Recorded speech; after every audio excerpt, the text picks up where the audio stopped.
اعوذ باللہ من الشیطان الرجیم بسم اللہ الرحمن الرحیم اللہم وفقنا لما تحب وترضى واجعل عاقبۃ امورنا خیرا ولا تکلنا الی انفسنا طرفۃ عین ابدا رب ادخلنی مدخل صدق واخرجنی مخرج صدق واجعل لی من لدنک سلطانا نصیرا۔ سورہ مبارکہ بقرہ آیہ کریمہ یا بنی اسرائیل اذکروا نعمتی التی انعمت علیکم واوفوا بعہدی اوف بعہدکم وایای فارہبون۔ بنی اسرائیل کو اللہ تبارک و تعالیٰ نے مخاطبین قرآن کے لیے ایک نمونہ کے طور پر پیش کیا ہے،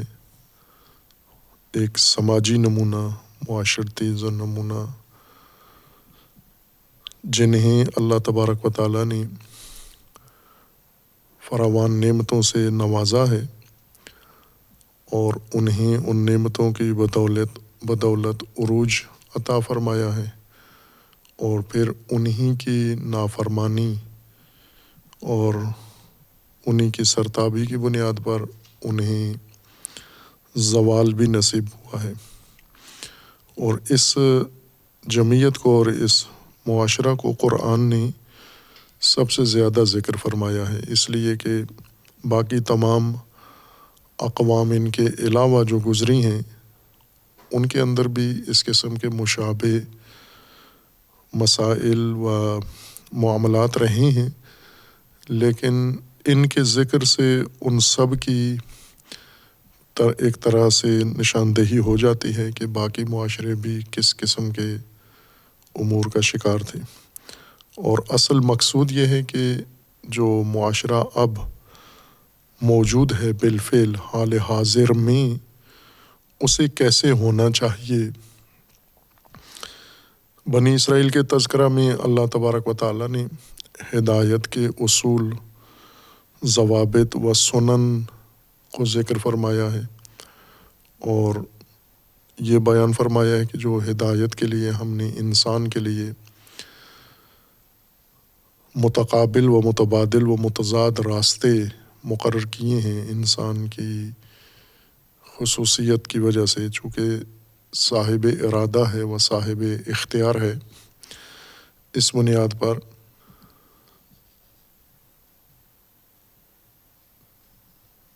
جو معاشرہ موجود ہے حال حاضر میں،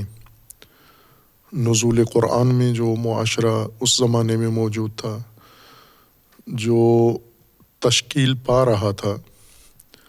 حالت تشکیل میں تھا، اور پھر اس کے بعد جو تسلسل کے ساتھ معاشرے اور نسلیں پیدا ہو رہی ہیں اور حال حاضر میں موجود ہیں، جیسے اس وقت موجودہ انسانی معاشرہ اور مخاطبین قرآن، انہیں اللہ تبارک و تعالیٰ نے یہ ضوابط، اصول، قواعد بیان فرمائے ہیں جو انسان کی خصوصیات کی بنیاد پر، یعنی ارادہ و اختیار کی بنیاد پر ہمیشہ متقابل اصول ہیں اور راستے ہیں انسان کے لیے۔ یعنی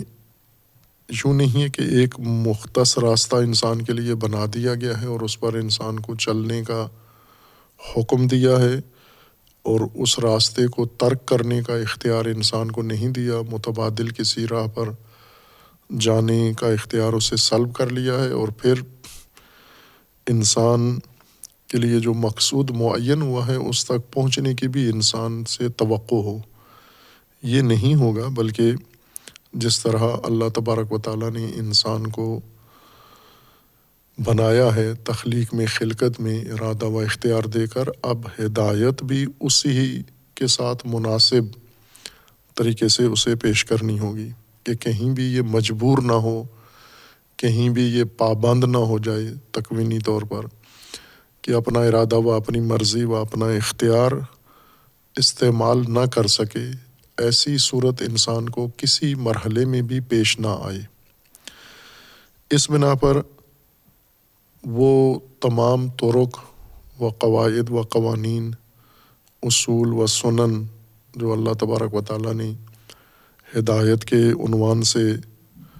پیش کی ہیں اور بیان فرمائی اور نازل کی ہیں، انہیں الگ سے مختلف قرآن کریم کے آیات میں اور صورتوں میں بیان بھی کیا ہے، تبیین بھی ہوئی ہے ان کی، اور پھر عملی طور پر سماجی مثال کے ذریعے سے بھی انہیں پیش کر دیا گیا ہے، عملی تجربہ بھی ان کا ذکر کر دیا گیا ہے، تاکہ ایک طرف سے انسان ان اصولوں کو علیحدہ سے سمجھ جائے، جیسے ایمان ہے، ایمان باللہ، ایمان بالآخرہ، ایمان بالرسل، بالکتب، یہ وہ ضابطے ہیں جو قرآن کریم نے بیان فرمائے ہیں، مختلف اسالیب میں ان کو بیان فرمایا ہے، اور اب یہ دکھانا ہے کہ ایمان باللہ اور شرک باللہ یا ایمان باللہ اور کفر باللہ، یہ دو متضاد راستے بھی انسان کے لیے رکھے ہیں۔ انسان اگر ایمان کی بنیاد پر زندگی گزارے تو کیا نتیجہ انسان کو حاصل ہوتا ہے، اور اگر شرک و کفر کی بنیاد پر انسان زندگی گزارے اس کا کیا نتیجہ ہوتا ہے۔ یا ایک ضابطہ اللہ تبارک و تعالیٰ نے انسان کے لیے رکھا ہے کہ انسان اطاعت کرے اللہ تبارک و تعالیٰ کے احکام کی، اور اس کے مقابلے میں ہے معصیت ہے۔ اطاعت و معصیت دونوں انسان کے لیے مقدور قرار دیے ہیں، ممکن قرار دیے ہیں، دونوں عمل، اطاعت بھی انسان کا عمل ہے، معصیت بھی انسان کا عمل ہے، اور پھر ان کو علیحدہ سے اطاعت و معصیت کو بیان بھی کیا ہے،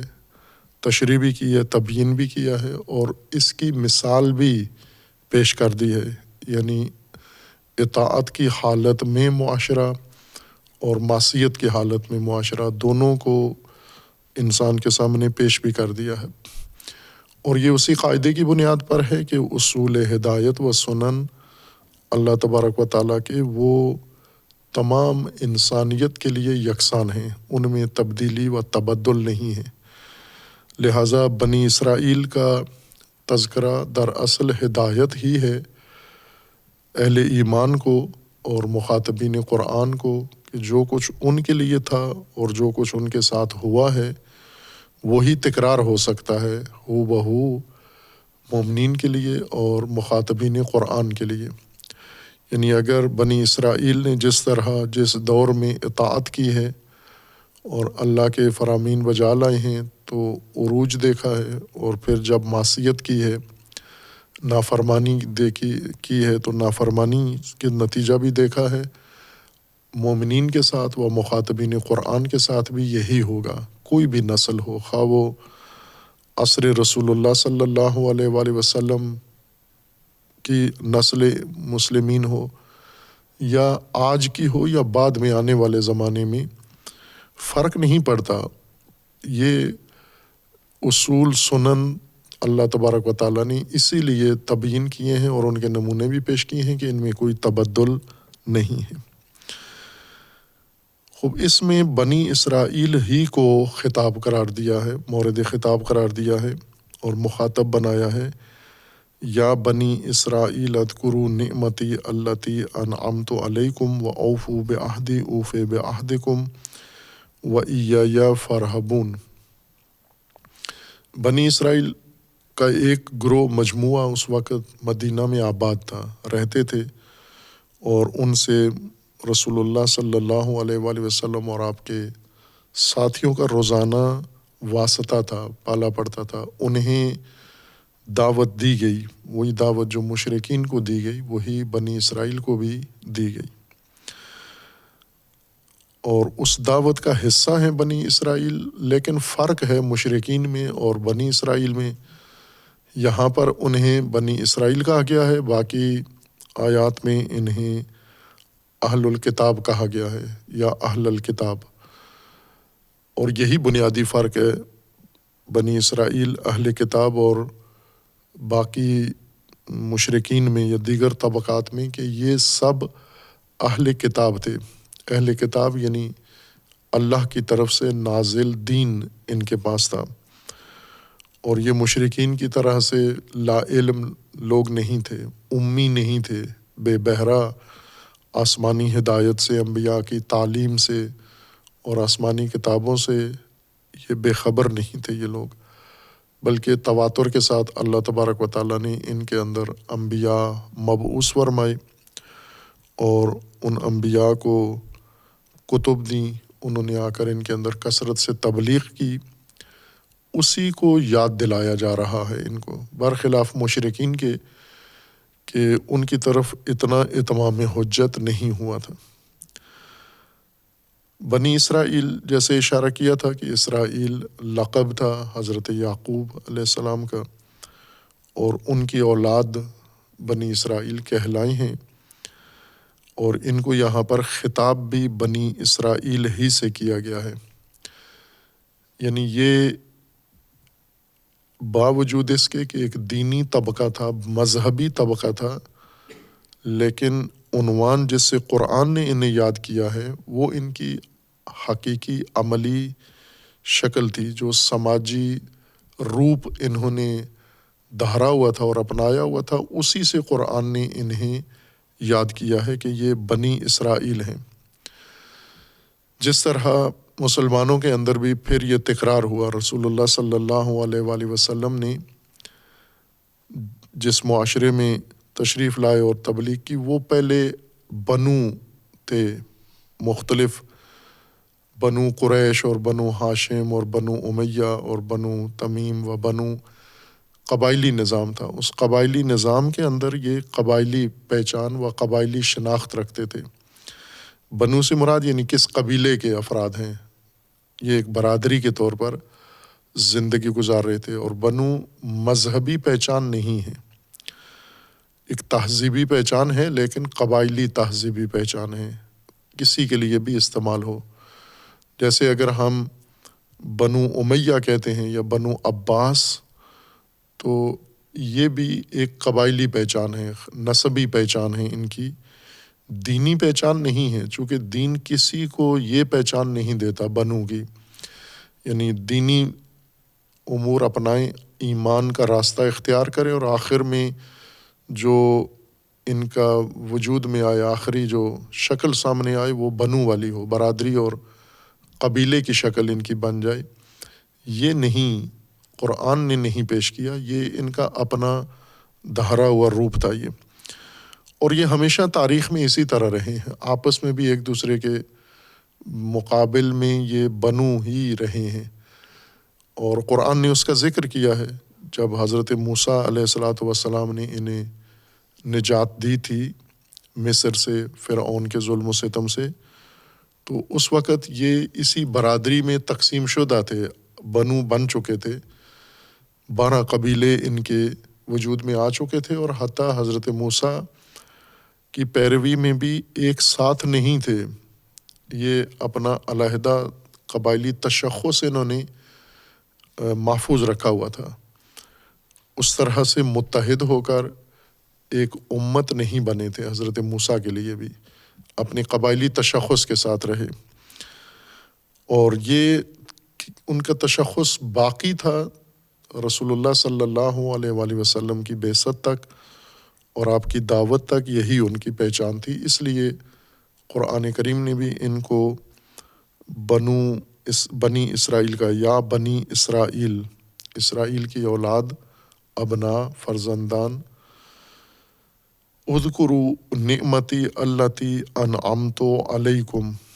تم یاد کرو اس نعمت کو جو آپ پر ہم نے کی ہے، آپ کو جو نعمت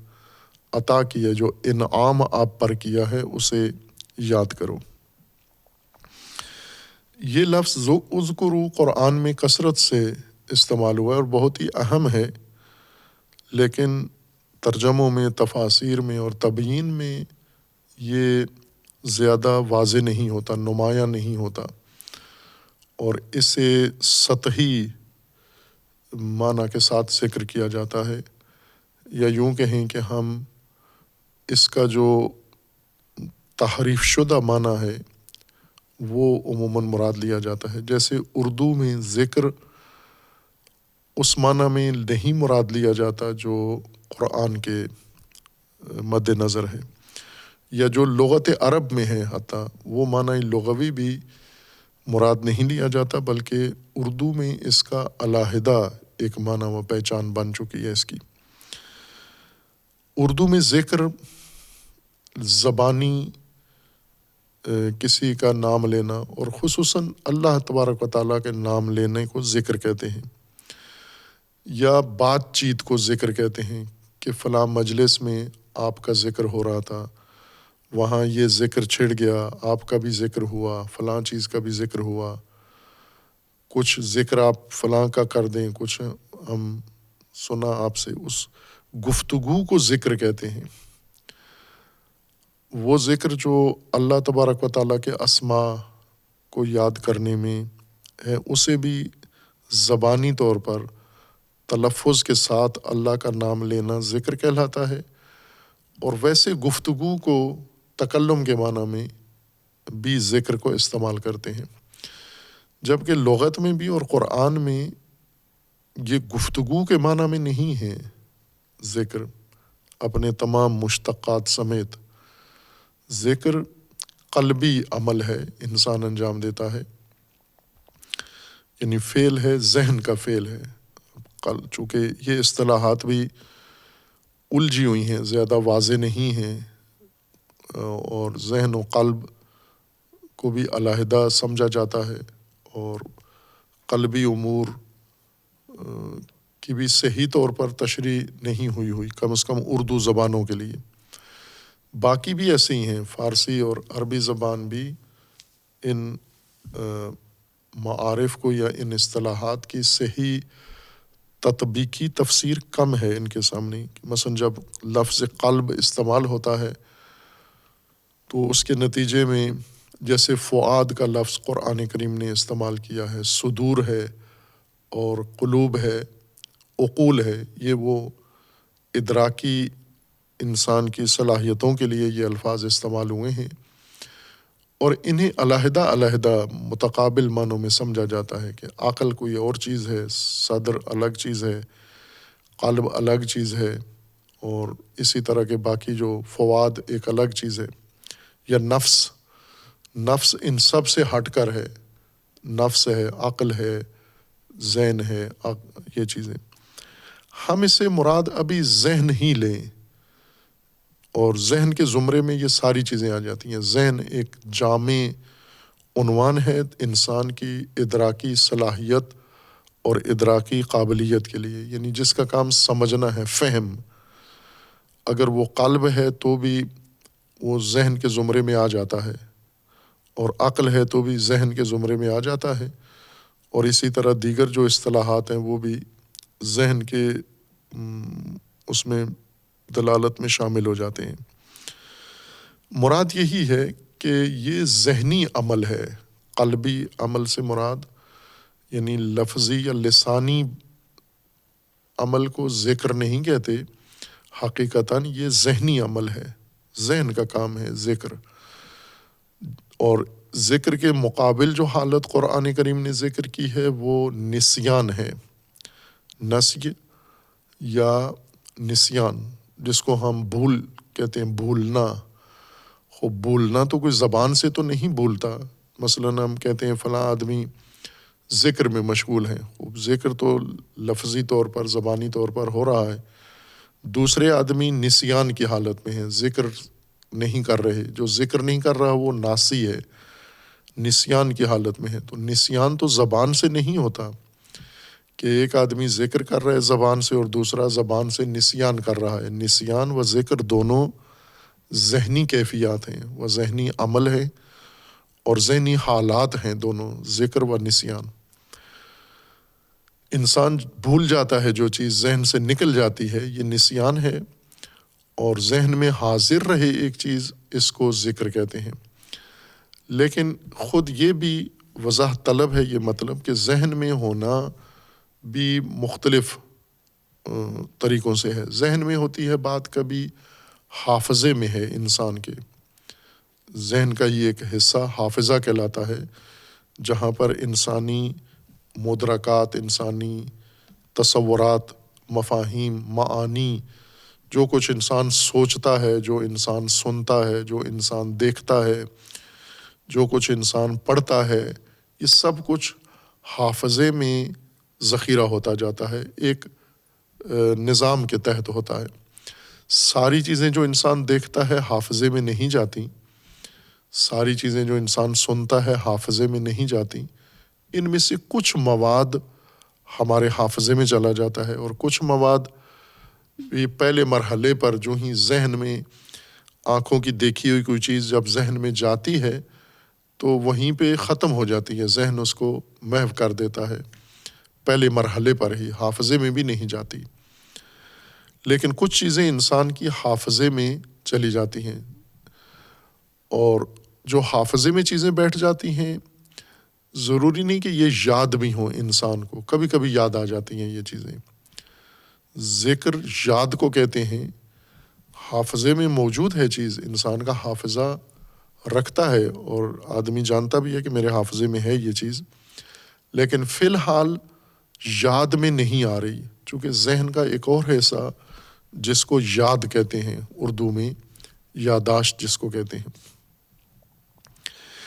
یاد یا ذکر ذہن کا وہ حصہ ہے جس میں وہ مطالب، مفاہیم، تصورات اور معلومات ہوتی ہیں جو انسان اہمیت دے کر، ان کو توجہ کر کے، دھیان دے کے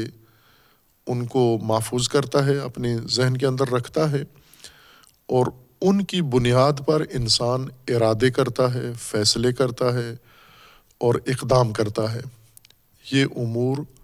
یہ ذکر کہلاتے ہیں، یہ یاد کہلاتے ہیں۔ حافظے کے اندر جو چیزیں ہیں وہ انسان کا ارادہ بننے میں دخیل نہیں ہیں، انسان کے فیصلے میں دخیل نہیں ہیں، وہ معلومات ہیں، ذخیرہ ہے علمی۔ بوقت ضرورت انسان کبھی کبھی حافظے سے یادداشت میں وہ چیزیں آ جاتی ہیں، جیسے بچپن کے بہت سارے معلومات ہیں ہمارے ذہن میں ہیں، جتنی انسان نے زندگی گزاری ہوئی ہے، اس کی تلخیاں، اس کی خوشیاں، اس کی ناگواریاں، اس کی خوشگواریاں، لوگوں کے ساتھ حالات، تعلقات، معلومات، بہت ساری چیزیں، انسان کے تجربے ذہن کے حافظے کے خانے میں پڑے ہوئے ہیں،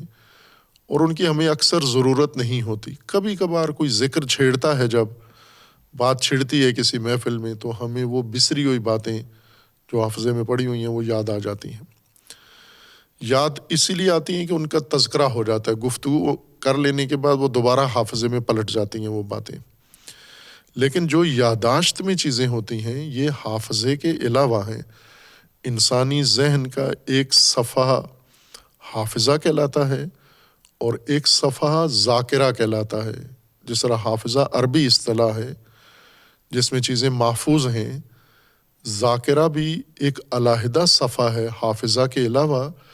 جس میں محفوظ بھی ہیں، یعنی ذاکرہ میں جو چیزیں ہیں وہ بھی محفوظ ہیں، لیکن محفوظ ہوتے ہوئے یہ توجہ کا مرکز بھی ہیں، یہ مؤثر بھی ہیں انسان کے ارادے میں، انسان کے فیصلے میں،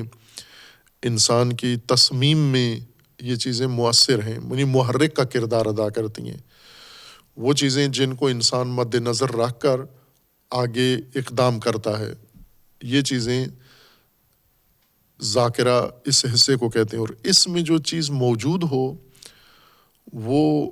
مذکور ہے، اور انسان کا یہ عمل، یہ قلبی عمل، یعنی اس یادداشت میں چیزیں رکھنا، یعنی توجہ کے سامنے رکھنا، ایسی جگہ رکھنا ذہن میں، یا ذہن میں ایسی کیفیت میں رکھنا کہ دائماً توجہ رہے انسان کی، انسان ان سے غافل نہ ہو، توجہ ہٹے نہیں، اس کو ذکر کہتے ہیں۔ ذہن میں حاضر رکھنا، یادداشت میں رکھنا، اور وہ یادداشت بھی ایسی جس کے ذریعے سے انسان آگے مزید اعمال انجام دینے ہیں، جسمانی اعمال، ارادی، اختیاری حرکات سرزاد ہونی ہیں، ان سب کو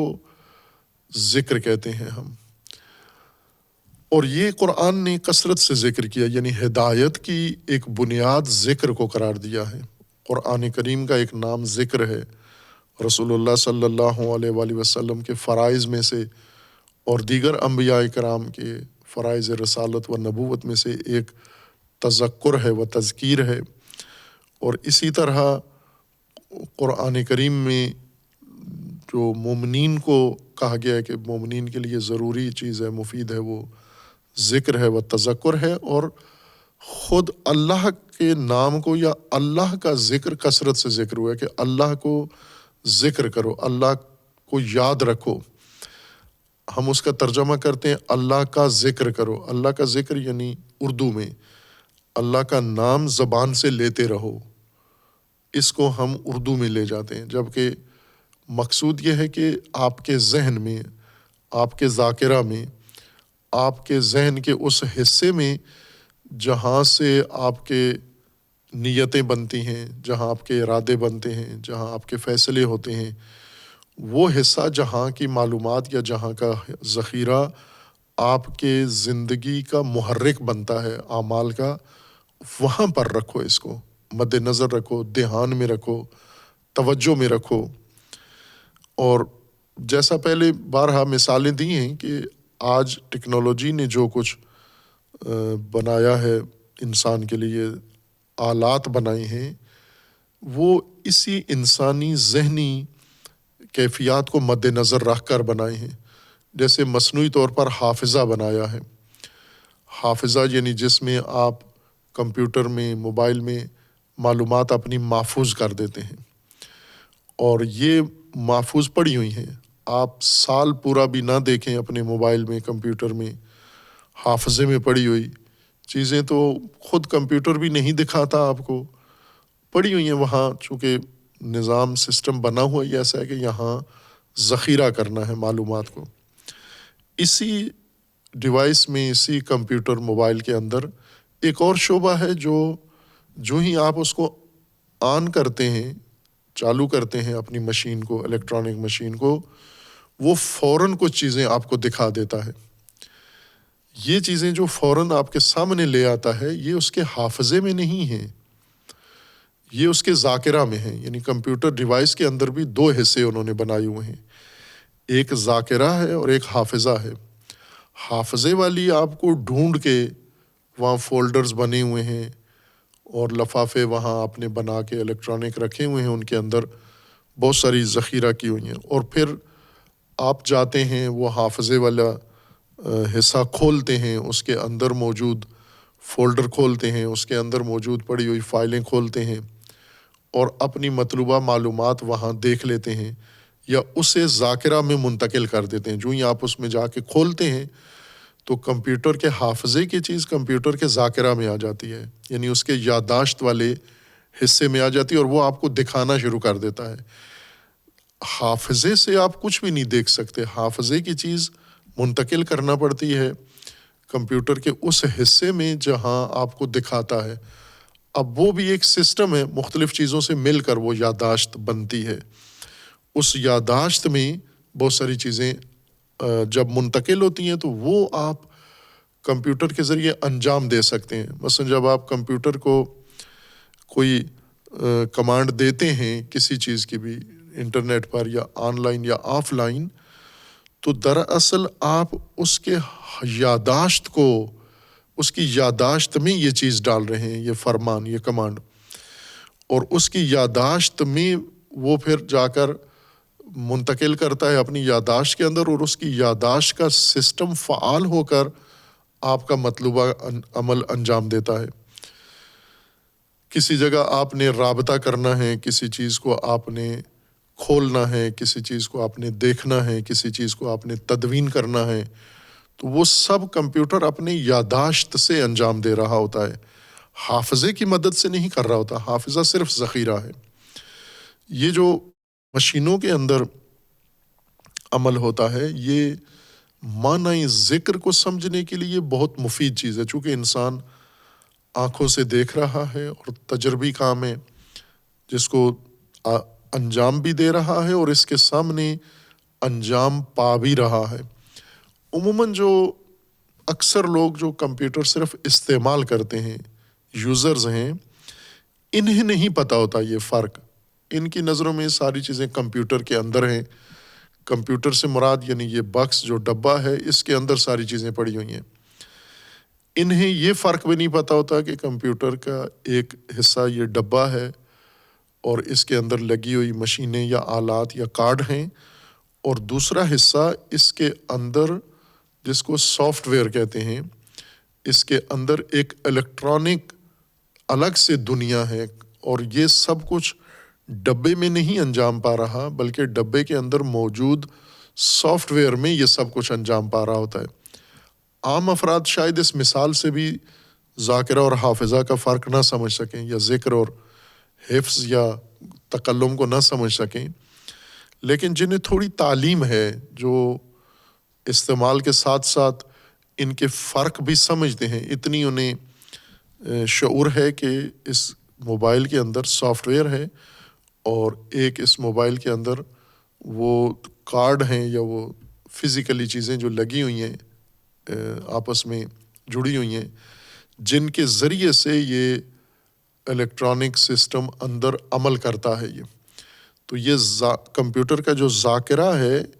یہ سافٹ ویئر کے اندر ہے، یعنی وہ جو الیکٹرانک سسٹم اندر بنا ہوا ہے یہ اس کے اندر بنا ہوا ہے، اور اس میں یہ چیزیں ساری پڑی ہوئی ہیں. سافٹ ویئر کا ذاکرہ ہے اور سافٹ ویئر کا حافظہ ہے. اس نے اس طرح سے اس کو تدوین کیا ہوا ہے. جو چیز آپ انجام دے رہے ہیں یا جو چیز عمل کرنا چاہتے ہیں، اس کو پہلے اس کے ذاکرہ میں لاتے ہیں. یا مثلاً ایک اور کام جو انسان کو یہی کمپیوٹر یہ سہولت دیتا ہے، ٹیکنالوجی نے انسانی ذہن کو پڑھ کر اور اسی طرح سے مشینیں بنا لی ہیں کہ جو چیز آپ سوچتے ہیں کہ مجھے آج دن یہ کام کرنا ہے، اپنا ایک نظام الاوقات انسان بناتا ہے کہ مجھے صبح سے شام تک وقت کو تقسیم کرتا ہے اور مختلف اوقات میں مختلف کام اپنے انجام دینے کے لیے ایک نظم قائم کرتا ہے، تقسیم وقت اور تقسیم کار کرتا ہے. خوب عموماً یہ کام ذہن میں ہوتا ہے، یعنی حقیقتاً ذہن میں ہی ہوتا ہے، لیکن بعض لوگ احتیاطاً کے آگے پیچھے نہ ہو جائے، یا جنہوں نے اپنا یہ روزمرہ کا معمول دوسروں کو بھی دکھانا ہوتا ہے، وہ اس کو کمپیوٹر میں بھی اسی ترتیب سے ڈال دیتے ہیں، اور کمپیوٹر کے اس حصے میں نہیں ڈالتے کہ یہ حافظے میں چلا جائے، بلکہ اس حصے میں ڈالتے ہیں کہ کمپیوٹر ان کو دکھاتا ہے. جو ہی مثلاً فرض کریں ایک شخص نے یہ سوچا ہوا ہے کہ میں صبح 8 سے 9 بجے تک یہ کام کروں گا، تو 9 بجے سے دوسرا کام کرنا ہے، تو اس کے کمپیوٹر میں یا موبائل میں ٹھیک 9 بجے اس کی سکرین پر یہ آ جاتا ہے کہ اب فلاں کام کا وقت ختم ہو گیا ہے، آپ نے یہ کام کرنا ہے، جس کو ریمائنڈر کہتے ہیں، یا جو بھی اس کے اندر نوٹ بک بنی ہوئی ہے، یا جو بھی سہولت انہوں نے دی ہوئی ہے، وہ آپ کو فوراً متوجہ کر دیتی ہے کہ اب کسی اور کام کا وقت شروع ہو گیا ہے، پچھلا جو وقت آپ نے مقرر کیا تھا وہ ختم ہو گیا ہے. یہ جو کمپیوٹر میں منتقل ہوا ہے اس کو مصنوعی حافظہ کہتے ہیں، یا مصنوعی یادداشت ہے. اصل یادداشت انسان کے ذہن میں ہے، تو انسان کرتا وہ ہے جو یاد میں ہوں، جو یادداشت میں چیزیں ہوں. یادداشت میں کون سی چیزیں ہیں؟ ذاکرہ میں وہ چیزیں ہیں جن کے مطابق انسان نیت کرتا ہے، سنجیدگی ہے، اور ان کے مطابق ارادہ کرتا ہے، ان کے مطابق فیصلہ کرتا ہے، ان کو اہمیت دیتا ہے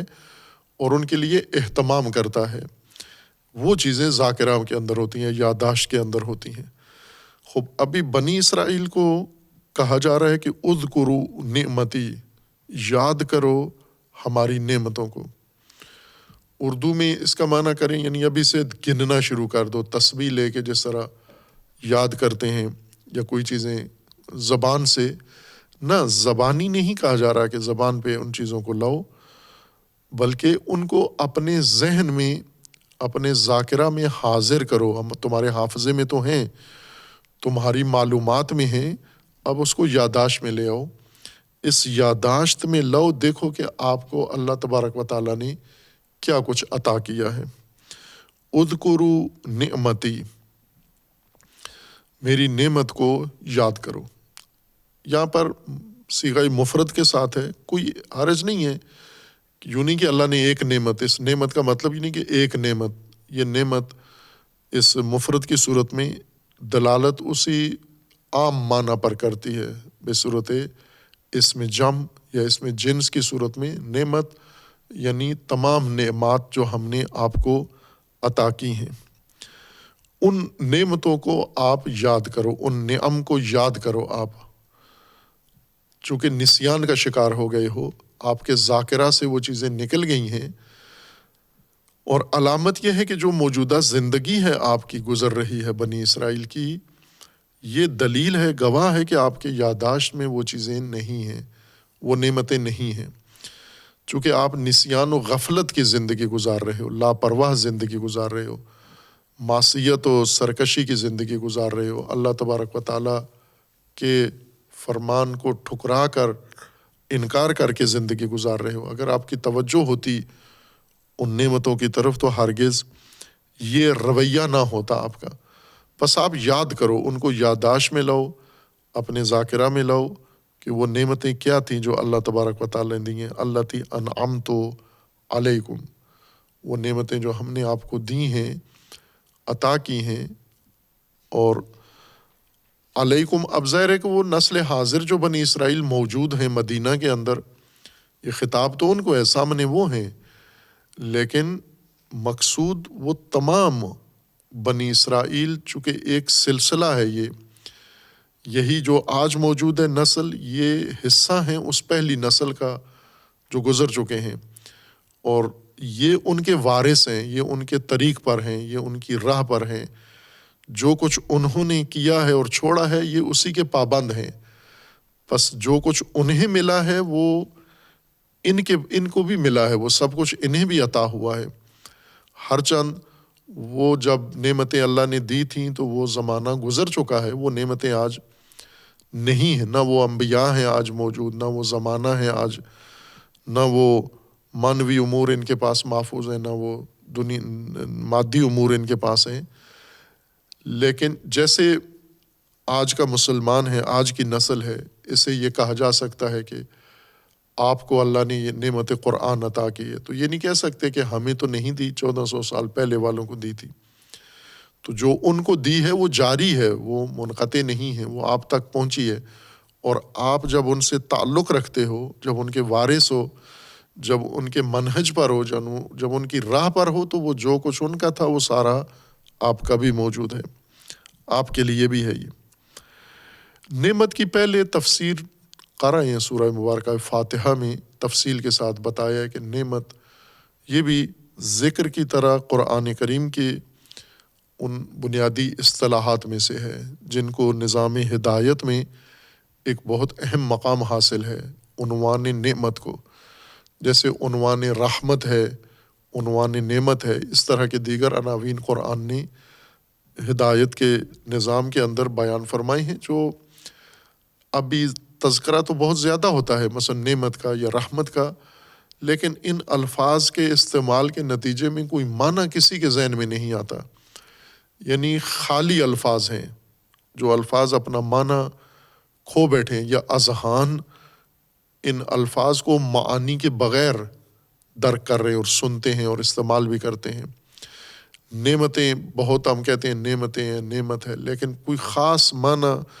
ذہن میں نہیں آتا، بلکہ اگر ذہن میں بہت زیادہ نعمت کے تذکرے یا نعمت کے نام پر کوئی چیز ہمارے ذہن میں آتی بھی ہے تو وہ مصداق ہے نعمت کا، نہ کہ خود معنی نعمت ہے۔ خوب یہ پہلے اشارہ کیا تھا کہ نعمت لغت عرب میں یہ لفظ نعمت نعیمہ یا نعمہ یا نعمہ سے بنا ہے۔ نعمہ یا نعیمہ عرب استعمال کرتے تھے اس سبزے کے لیے جو پانی کی سطح پر اگتا ہے، پانی کے جوہڑ میں جہاں پانی کھڑا رہے کافی عرصہ، جھیل بن جائے، اس جھیل کے اندر پانی کے اندر سبزہ اگاتا ہے، اور وہ سبزہ پانی کی سطح پر پھیل جاتا ہے، اور ایک خوبصورت منظر پیش کرتا ہے۔ اب عموماً جو بارانی علاقے ہیں جہاں پر جوہر جھیلیں زیادہ ہیں، جیسے استوائی علاقے ہیں جہاں بارشیں کثرت سے ہوتی ہیں، نمی والے علاقے، یہاں ان چیزوں کی طرف توجہ نہیں ہوتی چونکہ بارشیں زیادہ ہوتی ہیں، جنگلات ہیں، سبزہ ہے، زمین ویسے ہری ہے ساری اور خوبصورت پودے، خوبصورت درخت ہوتے ہیں۔ پانی کے اوپر اگے ہوئے پودوں کو، جھیلوں کے اوپر اگے ہوئے پودوں کی طرف عموماً توجہ نہیں ہوتی بارانی علاقوں میں یا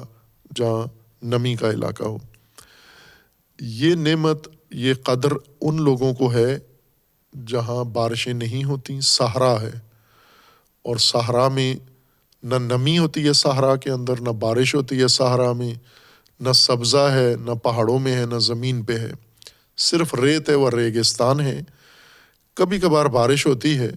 یا کوئی ایک آدھ چشمہ کہیں سے جاری ہوتا ہے اور اس کا پانی اکٹھا ہو جاتا ہے، بارش کے نتیجے میں کسی جگہ گڑھے میں، گودال میں پانی جمع ہو جاتا ہے، پھر وہ عرصے تک رہتا ہے وہاں پر۔ یا اگر کوئی چشمہ ہو ساتھ تو اس میں مسلسل پانی آتا رہتا ہے اور وہ سارا سال وہ جھیل یا وہ پانی کا مجموعہ جو جوہر بن جاتا ہے۔ جوہر عموماً گندے پانی کو کہتے ہیں، صحراؤں میں زیادہ صاف پانی کے ہوتے ہیں گڑھے، یا بارش کا پانی جمع ہوتا ہے یا چشمے کا پانی جمع ہوتا ہے۔ گٹر کا پانی ظاہر صحراؤں میں نہیں ہوتا، یہ تو ابھی انسانی شہری زندگی کا لازمہ یہ ہے کہ گٹر کا گندا پانی بھی کسی جگہ جمع کرتے ہیں۔ یہ پہلے زمانوں میں صحرائی لوگ، وہ ان کا گٹر ہوتا نہیں تھا، سارا کھیت اور صحرا ہی ان کا گٹر ہوتا تھا، اور وہاں چیزیں ریت کے اندر دب جاتی تھی، غلاظتیں اور نجاستیں پانی میں شامل نہیں کرتے تھے۔ یہ کوئی گندگی ہوا سے اڑ کر جو خاک آلود وہ پڑتے تھے پانی کے اندر، لیکن انسان آلودہ نہیں کرتا تھا پانی کو۔ قدردان تھے پانی کے، زیادہ قدردان صحرائی لوگ، پانی کی بہت قدر تھی، گندے پانی کی بھی بہت قدر تھی ان کو۔ اور کچھ علاقے ایسے تھے جہاں پر یہ پانی بارش کے نتیجے میں یا چشمے کے نتیجے میں جمع ہوتا تھا اور اسی پانی پر سبزہ بھی اگ جاتا تھا۔ یہ پانی کے اندر ہی ایسی خصوصیات ہیں، ہوا کے ذریعے یا پرندوں کے ذریعے اس میں بیج آ جاتا ہے اور پانی کے اندر سبزہ اگ جاتا ہے، اور وہ سبزہ پانی کی سطح پر آ کر پھیل جاتا ہے، ایک قالین کی طرح یا چادر کی طرح اس کی سطح پر سبز رنگ کا پھیل جاتا ہے۔ ایک تو کائی ہوتی ہے جو جم جاتی ہے اوپر، وہ اور چیز ہے، وہ سبزہ نہیں کہلاتا، پانی کے اوپر سبز رنگ کی کائی ہوتی ہے۔ یہ بیکٹیریاز ہوتے ہیں، یہ جو پانی کے اوپر کائی جم جاتی ہے، یہ جراثیم ہیں، یہ حیوانات ہیں، بیکٹیریاز ہیں، یہ جمع ہو کے یہ بھی بڑھتے رہتے ہیں، تولید نسل کرتے ہیں اور پورے پانی کی سطح کو بسا اوقات گھیر لیتے ہیں۔ ایک جھاگ سی سبز رنگ کی جھاگ پانی کی سطح پہ بن جاتی ہے۔ وہ نہیں مراد، وہ اس کا نام علیحدہ ہے۔ یہ وہ پودا ہے جو اگتا ہے، باقاعدہ بیج ہے اس کا، بیل ہے اس کی، پانی کے نیچے سے پانی کے نیچے جو زمین ہے وہاں سے نکلا ہے اور پھر ابھرتا ہوا پرورش پاتا ہوا پانی کی سطح تک آ کر پھیل گیا ہے۔ یہ پودا پانی کی سطح پر جب پھیلتا تھا، یہ عربوں کے لیے بہت ہی اہمیت کا پودا تھا اس صحرائی زندگی میں، چونکہ ریت ہے ہر طرف، ایک جیسا ماحول ہے، ریگستان چاروں طرف ایک جیسا ماحول ہے۔ جیسے سمندر میں انسان چلا جائے تو چاروں طرف ایک جیسا ماحول دیکھتا ہے، کوئی فرق نہیں ہوتا، آپ دائیں منہ کر لیں بائیں منہ کر لیں۔ صحرا میں ایسا ہی ہے، دائیں دیکھیں بائیں دیکھیں ہر طرف ریت ہے۔ کبھی کبھار ان کو یہ پانی کا علاقہ میسر آتا ہے اور اس پانی کے کنارے جا کر بیٹھ کر یہ لطف اندوز ہوتے ہیں۔ ایک تو پانی سے لطف اندوز ہوتے ہیں، پانی پیتے ہیں، پانی استعمال کرتے ہیں، جانوروں کو پلاتے ہیں، خود نہاتے ہیں، نظافت صفائی کرتے ہیں، اور پانی کے گرد کچھ عرصہ قیام بھی کرتے ہیں۔ خصوصاً یہ قافلے صحرائی کاروان جو ایک جگہ سے دوسری جگہ منتقل ہوتے تھے، یہ کافی وقت پانی کے گھاٹوں پہ گزارتے تھے۔ اگر اس طرح کے ان کو جھیلیں یا پانی کے گڑھے میسر آتے تھے، یہ کافی وقت وہاں گزارتے تھے۔ اور اس وقت گزارنے میں ان کو ایک چیز جو بڑی اچھی لگتی تھی،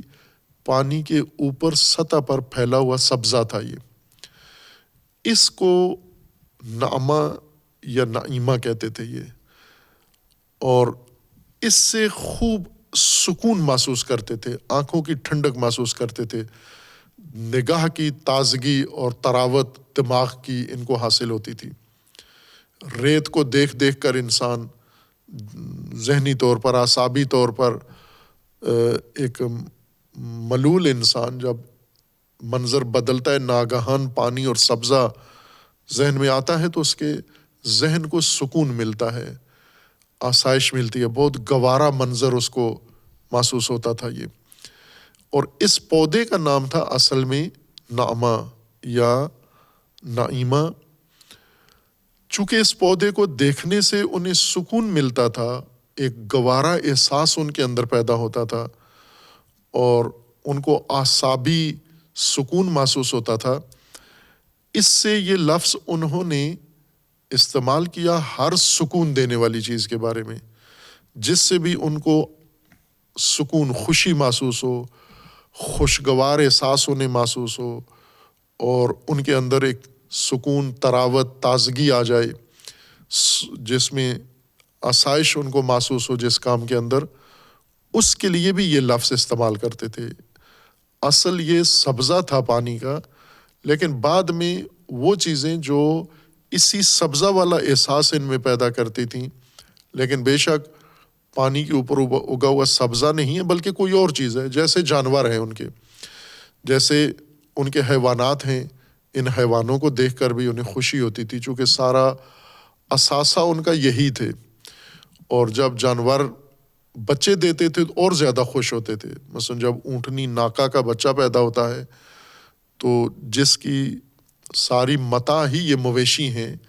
تو وہ انہیں دیکھ کر اور زیادہ خوشی کا احساس کرتے تھے۔ یا بھیڑ بکریاں ہیں، یہ ان کا سرمایہ تھا قبائلی زندگی میں، صحرائی زندگی میں یہ ان کا سرمایہ تھا۔ اور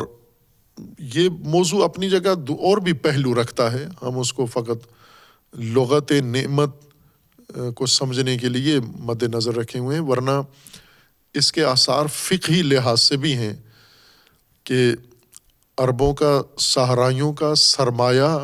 قبائلی زندگی میں اس وقت کا سرمایہ ان کا مویشی تھے اور جانور تھے، پالتو جانور تھے ان کے۔ تو ان کے اوپر جو مالیات اور ٹیکس و زکوٰۃ لگایا جاتا تھا وہ بھی اس وجہ سے جانوروں پر لگایا گیا تھا، نہ اس وجہ سے کہ یہ جانور ہیں، اس وجہ سے کہ یہ ان کے اموال ہیں، یہ ان کا سرمایہ ہیں، اس وجہ سے ان کے اوپر ٹیکس تھا، مالیات تھیں، نہ کہ اس وجہ سے کہ یہ جانور ہیں اور جانوروں پہ جہاں جانور ہوگا وہاں زکوٰۃ ہوگی، نہ، جہاں مال ہوگا۔ اور ظاہر ہے اس زرعی یا اس صحرائی زندگی میں سرمایہ اونٹ، بھیڑ، بکریاں یہ سرمایہ تھا، اور اب نہیں ہے، انہی عربوں کے پاس اب یہ سرمایہ نہیں ہے، اب ان کے پاس گاڑیاں ہیں، اب ان کے پاس فیکٹریاں ہیں، دکانیں ہیں، اور املاک ان کے بدل گئے ہیں، اموال بدل گئے ہیں۔ تو یہاں پر علماء اسی پر بیٹھے ہوئے ہیں کہ بکری ہوگی تیرے پاس تو زکوٰۃ ہوگی، اور گاڑیاں تیرے پاس بے شک ہزاروں گاڑیاں ہوں، زکوٰۃ بکری پر ہی ہوگی۔ یہ وہ پہلو ہے جو مد نظر رکھا جائے کہ جیسی انسان کی زندگی ہے ایسے ہی اس کا سرمایہ اور اموال بھی ہیں، اور یہ بدلتے رہتے ہیں۔ ظاہر ہے سرمایہ اور اموال میں جو زرعی زمانہ تھا تو اس کے اندر زرعی پیداوار تھی، مثلا گندم، جو یہ پیداوار تھی، اور مویشی میں یہ جانور تھے ان کے،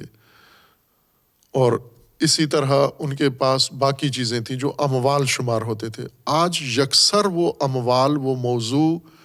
تبدیل ہو گیا، لوگوں کے پاس پہلے سے زیادہ اموال آ گئے ہیں، لیکن مویشیوں کی شکل میں نہیں ہیں، غلات کی شکل میں نہیں ہیں، اموال بے حساب ہیں، لیکن ان اموال کی شکل کچھ اور ہو گئی ہے، صنعتی ہیں یا دیگر اموال ہو گئے ہیں، بلکہ اب تو جیسے مصنوعی اموال میں الیکٹرانک اموال ہیں، جیسے سافٹ ویئر مالیت ہے، ڈیٹا ایک مالیت ہے اس وقت۔ سب سے مہنگی چیز دنیا میں سونا نہیں ہے، سب سے مہنگی چیز ڈیٹا ہے، یعنی یہ معلومات، مدون معلومات جو لوگوں کے پاس بینکوں میں موجود ہے، ڈیٹا بینکس ہیں ان کے پاس۔ اور آپ دیکھ لیں کہ جو کرنسی بینکوں کے مالک ہیں یہ دنیا کے امیر ترین لوگ نہیں ہیں، دنیا کے امیر ترین وہ ہیں جو ڈیٹا کے مالک ہیں، جو ان الیکٹرانک معلومات کے مالک ہیں، یہ زیادہ امیر لوگ ہیں۔ تو اموال جسمانی حالت سے الیکٹرانک حالت میں بدل چکے ہیں، لیکن فتویٰ اپنی جگہ رکا ہوا ہے بکری کے اوپر، بھیڑ کے اوپر، کہ انہی پر زکوٰۃ ہے اور کسی چیز پر نہیں۔ یہ اس کا دوسرا پہلو ہے، ہماری بات سے مربوط نہیں ہے۔ ہم صرف یہ بات کر رہے ہیں کہ صحرائی زندگی میں، اس بیابانی زندگی میں جہاں بارش نہیں ہوتی، وہاں پر ان کے لیے پانی ایک بڑی آسائش تھی، اور پانی کے نتیجے میں جو اگنے والا سبزہ تھا وہ ان کے لیے بڑا آسائش کا ذریعہ، سکون کا ذریعہ اور تازگی و شادابی کا ایک ذریعہ تھا ان لوگوں کے پاس۔ ایک بہت گوارا احساس انہیں ان چیزوں سے ملتا تھا، اور سب سے زیادہ جو چیز اس سے محسوس کرتے تھے اس سبزے سے، سبزے کے، صحرا میں سبزہ زیادہ قدر ہوتی ہے اس کی۔ زرخیز علاقوں میں جہاں سبزہ ہی سبزہ ہو وہاں سبزے کی کوئی قیمت نہیں ہوتی، بلکہ شاید مٹی کی خاک کی زیادہ قیمت ہے۔ جیسے جن علاقوں میں ٹھنڈے علاقے ہیں، جیسے مغربی دنیا ہے، ٹھنڈی دنیا ہے، وہاں بادل رہتے ہیں، بارش رہتی ہے، ٹیمپریچر بڑھتا نہیں ہے، یہ گرم علاقوں میں شوق رکھتے ہیں، سیاحت کے لیے گرم علاقوں میں آتے ہیں، اور انہیں بہت سکون ملتا ہے گرمی میں، گرم علاقوں میں آ کر انہیں سکون ملتا ہے۔ گرم علاقوں کے رہنے والے جب ٹھنڈے علاقے میں جاتے ہیں انہیں وہاں سکون ملتا ہے۔ یعنی جو چیز زیادہ ہو، بہتات ہو، کثرت سے ہو، وہ انسان کے لیے سکون کا باعث نہیں ہوتی، گوارا نہیں ہوتی، ناگواری اس کے اندر پیدا ہو جاتی ہے۔ سکون اس چیز سے ملتا ہے کہ اس شدت میں یا اس سختی میں یا اس کثرت میں اس سے ہٹ کر ایک چیز انسان کو وقتی طور پر میسر آئے اور اس سے لطف اندوز ہو انسان۔ تو چونکہ اس سبزے سے انہیں یہ احساس خوشی کا یا خوشحالی کا یا مسرت کا، سکون کا احساس انہیں ملتا تھا، اس سے انہوں نے ہر سکون کے احساس دینے والی چیز کو اسی لفظ سے یاد کرنا شروع کر کے کہ یہ تو نعمہ ہے، یعنی یہ تو وہی سبزہ ہے، جتنی خوشی اس کو دیکھ کر ہوتی ہے اتنی ہی بھیڑ نے بچا جانا ہے، اونٹنی نے بچا جانا ہے، بکری نے بچا جانا ہے، اتنی خوشی وہاں سے بھی ہو رہی ہے۔ لہٰذا یہ بھی انعام بن گئے ان کے۔ انعام وہ جس کو معنی مویشی ہے اور قرآن میں ہے، اسی لفظ سے مشتق ہے۔ ان جانوروں کو کیوں پالتو جانوروں کو انعام کہتے ہیں؟ چونکہ یہی احساس سرور و خوشی ان کو دیتے تھے، یہ ان کا سرمایہ تھا بنیادی، اور اسی سے خوش ہوتے تھے۔ ابھی بھی ایسا ہے کہ دیہاتوں میں وہ لوگ جو جانور پالتے ہیں، مویشی ان کے سرمایہ ہے، ان کے ہاں جب جانور بچہ دیتا ہے تو ان کی خوشی کی انتہا ہوتی ہے، انہیں اتنی خوشی ہوتی ہے جیسے انسان کا بچہ پیدا ہوا ہے، یا شاید اس سے بھی زیادہ خوشی ہوتی ہوگی، چونکہ وہ ان کا سرمایہ ہے۔ اور اس سے یہ لفظ آگے بڑھ کر پھیل کر ہر خوشی کے احساس کے لیے استعمال ہونے لگا۔ ہر وہ چیز جس سے انسان کو خوشی کا احساس ہو، سہولت کا احساس ہو، خوشگوار احساس ہو، سکون جس سے ملے اور دل و دماغ کو تازگی ملے انسان کو، اس کو یہ لفظ عربوں نے استعمال کیا، اور یہاں سے نعمت ان وسائل اور ان امور کے لیے استعمال ہونے لگا جو انسان کے پاس آئیں اور انسان کو خوشی کا گوارا احساس دیں۔ قرآن کریم نے بھی اسی سے یہ اصطلاح لی ہے، اسی معنی سے، جو عربی کے اندر بنیادی اس کا معنی رائج ہے۔ اور نعمت کا لفظ اللہ تبارک و تعالیٰ نے ان وسائل کے لیے استعمال کیا ہے جو انسان کو زندگی میں، ہدایت میں، اس مقصد میں جو اللہ نے اس کے لیے رکھا ہے، اس مقصد میں جو چیزیں ان کو آسانی پیدا کریں، سہولت پیدا کریں، خوشگواری پیدا کریں، اور ان کے اندر یہ احساس سکون کا ان کے اندر ایجاد کریں، ان کو بھی قرآن نے نعمت کہا ہے۔ اور وہ مادی بھی ہیں اور معنوی بھی ہیں۔ ہر وہ چیز جس سے انسان کو اپنے ہدف میں پہنچنے کے لیے سہولت ہوتی ہے تو اس کو نعمت ہی کہتے ہیں، چونکہ نعمت اپنے نتیجے کے لحاظ سے چونکہ سکون و سہولت اور آسائش کا سبب بنا ہے۔ اور اس آیہ کریمہ میں اور اس مضمون میں اللہ تبارک و تعالیٰ نے نعمت کی وضاحت بھی کر دی ہے، یعنی ایک طرح سے نعمت کی تفسیر بھی کر دی ہے۔ نعمت کیا چیز ہے؟ نعمت وہ چیز ہے جس سے بنی اسرائیل کو برتری حاصل ہوئی تمام عالمین کے اوپر، جیسے اس کے بعد آیہ 47 کے اندر ہے، یا بنی اسرائیل اذکروا نعمتی التی انعمت علیکم وانی فضلتکم علی العالمین، وہ نعمت جس کے بدولت تمہیں اللہ نے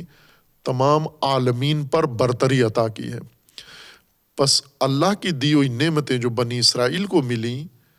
اور ان کو یاد کرنے کے لیے بنی اسرائیل کو کہا جا رہا ہے وہ یاد کرو، وہ نعمتیں جن کے ذریعے سے بنی اسرائیل سختیوں سے نکلے، آسائشیں ان کو ملیں، گوارا زندگی ملی، زندگی کی سہولتیں ملیں، زندگی کے مختلف ان کے مشکلات حل ہوئیں جن سے، اور سکھ ملا، چین ملا زندگی میں، اور معیشت ملی، آسودگی ملی، ان کا غم و کھٹکا دور ہوا جن چیزوں سے، وہ ساری چیزیں نعمتیں ہیں اللہ تبارک و تعالیٰ کی طرف سے۔ پس نعمت ایک وصف ہے حقائق کا، اشیاء کا، وسائل کا وصف ہے نعمت۔ کوئی شے اس کی ذات نعمت نہیں ہے کہ یہ ہر حالت میں نعمت ہے۔ نعمت اس صورت میں ہے کہ اس کے ذریعے سے سکون ملے، اس کے ذریعے سے آسائش ملے، اس کے ذریعے سے آرام ملے، سکھ چین ملے، اور اس کے ذریعے سے انسان کو لذت محسوس ہو، لطف انسان اٹھائے اس سے، اس کیفیت کی وجہ سے اس کو نعمت کہتے ہیں۔ مثلاً ایک کھانا ہے، انسان کھاتا ہے اور یہی احساس اس کے اندر پیدا ہوتا ہے۔ اچھے کھانے، لذیذ کھانے جو انسان کے ذائقے کو سکون دیتے ہیں، انسان کے ذائقے کے اندر ایک احساس، انسان کھاتا ہے اچھا کھانا، خوش مزہ بہترین کھانا پکا ہوا جب کھاتا ہے آدمی تو لذت محسوس کرتا ہے، انسان، نفس انسان، جسم انسان باقاعدہ لذت محسوس کرتا ہے۔ یہی کھانا ایک دوسرا آدمی جب کھاتا ہے جو بیمار ہے، مریض ہے، یہی کھانا جب وہ کھاتا ہے تو اس کو تکلیف ہوتی ہے اس سے۔ مثلا جیسے پاکستانی ہندی مزاج کا مرچوں والا کھانا، یہ پاکستانی ہندی یا اس مزاج کے لوگ کھائیں تو بہت لطف اندوز ہوتے ہیں اس کھانے سے۔ یہ مرچ مسالے کا بنا ہوا کھانا، یہ لذت نکاح کے بعد دوسری بڑی لذت انسان کے لیے کھانے کی لذت ہے۔ سب سے بڑی لذت جسمانی، ذہنی یا نفسانی لذت نکاح میں ہے، اور اس کے بعد دوسری بڑی لذت کھانے کے اندر ہے جسمانی طور پر۔ اور کھانے بھی مختلف دنیا کے کھانے ہیں، اور جیسے یہ مرچ مسالے والے کھانے ہیں، ان کی لذت باقی ترکیبات والے کھانوں میں نہیں ہے۔ جیسے ابھی مثلا مغربی طرز کے کھانے پاکستان، ہندوستان میں آ گئے ہیں، فاسٹ فوڈ ہے جیسے، یہ کھانے لوگ کھاتے ہیں لیکن لذت نہیں اٹھاتے ان سے، یعنی اس طرح سے سکون محسوس نہیں ہوتا، ان کو لذت نہیں اٹھا رہے کھا کے۔ لیکن برخلاف اس کے جو کھانے مرچ مسالے کے ساتھ بنائے جاتے ہیں، یہ کھانے والے پیٹ بھی بھرتے ہیں اور لذت بھی اٹھاتے ہیں ان سے۔ واقعاً ان کے اندر ایک ایسی چیز ہے جو انسان کے بدن کو اور انسان کے حصے ذائقہ کو سکون پہنچاتی ہے، لذت پہنچاتی ہے اور تراوت پہنچاتی ہے۔ یہ اس کے لیے نعمت ہے چونکہ اس سے لطف اندوز ہو رہا ہے، لذت اٹھا رہا ہے۔ یہی کھانا دوسرے کو دیں جو مرچیں نہیں کھاتا، اس کے لیے عذاب ہے یہ کھانا، نعمت نہیں ہے۔ بس یہ ایک ہی کھانا، ایک ہی پلیٹ میں، ایک ہی برتن میں پڑا ہوا کھانا اس کے لیے نعمت ہے چونکہ اس کو سکون دے رہا ہے، اس کو لذت دے رہا ہے۔ دوسرے کے لیے عذاب ہے، وہ اس کو کھا نہیں پا رہا، مجبوری میں کھا رہا ہے، بھوک کی وجہ سے کھا رہا ہے یا کسی وجہ سے مروت میں کھا رہا ہے، اور اس کے لیے یہ عذاب ہے۔ پس ذاتاً یہ کھانا اپنے وجود میں نعمت نہیں ہے، نعمت اس ایجاد احساس کی وجہ سے ہے جو انسان میں کرتا ہے، لیکن اگر یہ احساس نہیں کر رہا، پیدا نہیں کر رہا، تو اس صورت میں یہ نعمت شمار نہیں ہوتا۔ خب جو نعمتیں لغوی نعمتیں ہیں، یعنی سکون دینے والی، آسائشیں دینے، جیسے کھانے ہیں، جیسے کھلونے ہیں، جیسے سیر تفریح ہے، انسان زندگی میں بہت ساری چیزوں سے لطف اندوز ہوتا ہے، سکون ملتا ہے انسان کو، قرآن ان کو نعمتیں نہیں کہتا۔ قرآن کی نگاہ میں نعمتیں وہ ہیں جس کے ذریعے سے انسان اپنا مقصود حاصل کرتا ہے، یعنی جس کے ذریعے سے انسان کی نشو و نما ہوتی ہے، تربیت ہوتی ہے، رشد ہوتی ہے، انسان کی پرورش ہوتی ہے، جس کے ذریعے سے انسان کی ہدایت ہوتی ہے، جس کے ذریعے سے انسان اپنے مقصود تک پہنچتا ہے، وہ وسیلے، وہ سہولتیں، وہ آسائشیں، وہ ساری چیزیں نعمتیں ہیں۔ لیکن اگر لو و لعب میں انسان استعمال کر رہا ہے، یہ لغتاً یہ چیزیں ہیں جیسے کرتے ہیں لوگ، پکنک پہ جاتے ہیں، یا مثال اس کی اور لے لیتے ہیں ہم، جیسے رقص ہے، ڈانس ہے، موسیقی ہے، گانا ہے، یہ بھی لذت دیتی ہیں انسان کو، انسان کی طبیعت کو لبھاتی ہیں، یہ چیزیں بہت پسند آتی ہیں انسان کو، لیکن یہ نعمتوں میں نہیں ہے۔ قرآن کی اصطلاح میں یہ نعمتیں نہیں ہیں، لغتاً یہ نعمتیں ہیں چونکہ لذت دے رہی ہیں، آسائش اور سکون کا احساس انسان میں پیدا کر رہی ہیں، بس یہ نعمتیں ہیں، لیکن قرآن ان کو نعمت شمار نہیں کرتا۔ یہ لہو ہے اور لعب ہے، بلکہ عذاب ہے انسان کے لیے۔ نعمت وہ چیز ہے، وہ سہولت، وہ آسائش، وہ ذریعہ، وہ وسیلہ جو اللہ نے دیا ہے، جس کے ذریعے سے انسان پرورش پاتا ہے، رشد کرتا ہے، تربیت پاتا ہے، اور انسان اپنے مقصود خلقت کے قریب ہوتا ہے، وہ راستہ طے کرتا ہے۔ یہ وسیلے ہیں۔ مثلاً ایک مسافر، قرآن کے اور عرف عام کے نزدیک نعمتوں کا فرق ہے۔ ایک مسافر گھر سے نکلا ہے اور کسی دوسرے شہر میں یا شہر کے بیچ میں کسی جگہ